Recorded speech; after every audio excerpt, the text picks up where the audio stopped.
બસ અલ્યા બેટા તું શું કરશો? લા 55 દી ગયા 55 ગમે તે થાય, બાકી જવા દેવાનું થાતું નથી. રિચાન લડી લેવાનું થાય છે 60. અલા ગોતા ઉપર 55 નીકળ આ બે નીકળ ખાલા તેમાં. અલ્યા એ ભાઈ તું છેલી જલી કર ગોડ્યું. તું મને ઓળખે?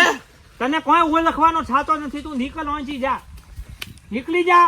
આ જમીન નાખી લીધી. ઉપર હિતેર આયા મારા બેટા મને આ તો બધા એક જેવા યાર જમી ચાચી બધા એક જેવું ખાવાની તાર લગ્ન થઈ ગયા છો મારા દાદા જે તો બધું થઈ ગયા એ ઉભા રહો. કેટલા હિતેર પહોંચ્યા તમે જવાનના પાકા છો હા, જવાનના પાકા. એક જ લાસ્ટ બોલી જવાનું છે પછી બોલવાનું થતું નથી. 50 હિતેર પહોંચી ગયા 75 પછી આવતો ની પાછો